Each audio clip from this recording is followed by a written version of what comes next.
श्रावण सोमवार व्रत कथा। किसी नगर में एक साहूकार रहता था। उसके घर में धन की कमी नहीं थी, लेकिन उसे संतान सुख प्राप्त नहीं हुआ था, जिस कारण वह बहुत परेशान रहता था। पुत्र प्राप्त की इच्छा से वह हर सोमवार व्रत भी रखता और पूरी श्रद्धा के साथ शिव मंदिर जाकर भगवान शिव और पार्वती जी की आराधना करता था। उसकी भक्ति भाव से माँ पार्वती प्रसन्न हो गई और भगवान शिव से उस साहूकार के मनोरथ पूर्ण करने का आग्रह करने लगी। पार्वती जी की इच्छा सुनकर भगवान शिव ने कहा, हे पार्वती, इस संसार में हर प्राणी को उसके कर्मों का फल मिलता है और जिसके भाग्य में जो है उसे भोगना पड़ता है। लेकिन पार्वती जी ने साहूकार की भक्ति का मान रखने के लिए उसकी मनोकामना पूर्ण करने के लिए कहा। माता पार्वती के आग्रह पर शिव जी ने साहूकार को पुत्र प्राप्ति का वरदान दिया, लेकिन साथ ही यह भी कहा कि इस बालक की उम्र केवल 12 वर्षों की होगी। माता पार्वती और भगवान शिव की बात को साहूकार सुन रहा था, जिसे सुनकर ना तो उसे कोई खुशी थी ना ही कोई दुख। वह पहले की तरह शिव जी की पूजा किया करता रहता। कुछ समय के बाद साहूकार को पुत्र की प्राप्ति हुई। जब वह बालक 11 वर्ष का हुआ तो उसे पढ़ने के लिए काशी भेजा गया। साहूकार ने पुत्र के मामा को बुलाया और उसे बहुत सारा धन दिया और कहा कि तुम इस बालक को काशी विद्या प्राप्त करने के लिए ले जाओ और मार्ग में यज्ञ कराते जाना। जहाँ भी यज्ञ कराओ वहाँ ब्राह्मणों को भोजन कराकर दक्षिणा देते हुए जाना। दोनों मामा भांजे इसी तरह यज्ञ कराते और ब्राह्मणों को दान दक्षिणा देते हुए काशी की तरफ चल पड़े। रास्ते में एक नगर पड़ा, जहाँ नगर के राजा की कन्या का विवाह था, लेकिन जिस राजकुमार से उसका विवाह होना था वह एक आंख से काना था, जिसकी जानकारी लड़की और उसके घर वालों को नहीं थी। राजकुमार के पिता ने अपने पुत्र के काना होने की बात को छुपाने के लिए एक चाल सोची।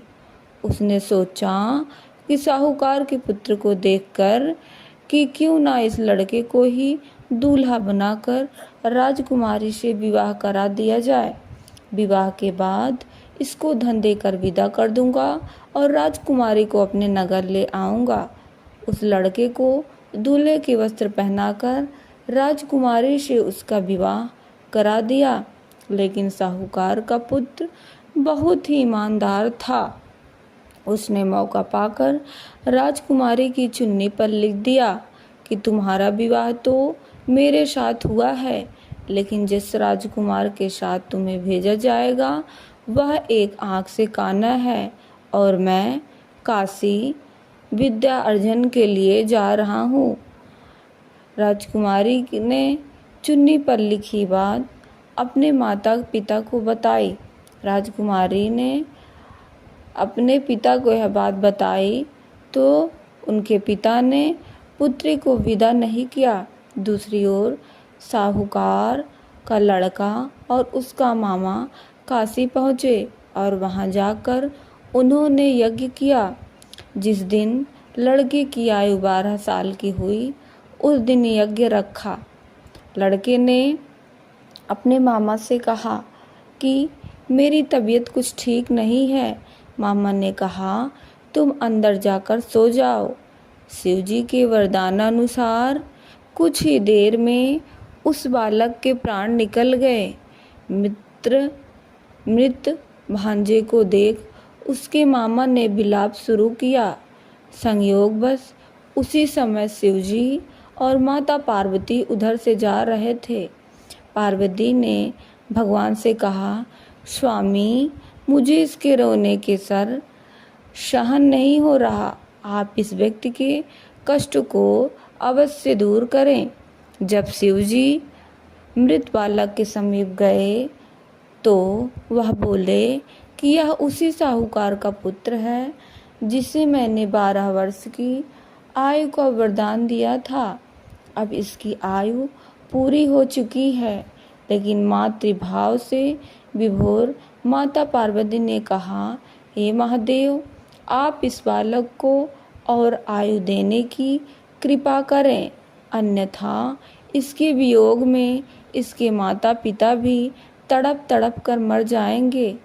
माता पार्वती के आग्रह पर भगवान शिव ने उस लड़के को जीवित होने का वरदान दिया।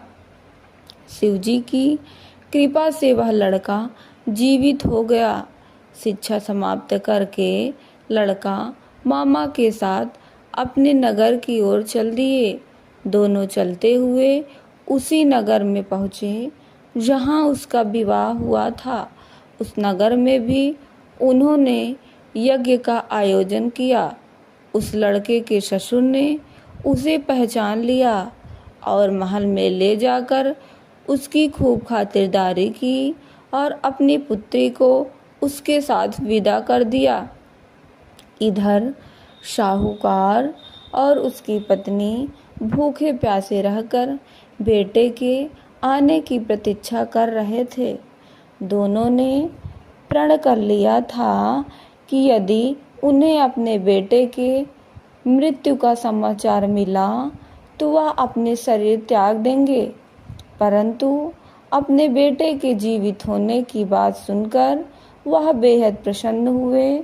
उसी रात भगवान शिव ने व्यापारी के सपने में आकर कहा, मैं तेरे सोमवार के व्रत करने और व्रत कथा सुनने से प्रसन्न होकर तेरे पुत्र को लंबी आयु प्रदान कर रहा हूँ।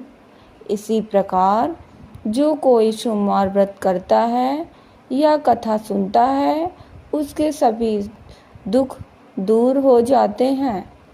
फिर वह बालक अपने पत्नी के साथ अपने माता व पिता के पास पहुंचा, जिसे देखकर उसके माता पिता अत्यंत प्रसन्न हुए और अपने पुत्र व पुत्र वधू की खूब आरती की और भगवान शिव को बार बार प्रणाम किए। इस प्रकार हमारा सावन सोमवार व्रत का यह कथा समाप्त होता है। अगर आप लोगों को हमारी वीडियो अच्छी लगे तो ज़्यादा से ज़्यादा लाइक एंड सब्सक्राइब ज़रूर करें, ताकि हम आप लोगों के समक्ष इससे भी सुंदर सुंदर वीडियो ला सकें। थैंक यू, धन्यवाद।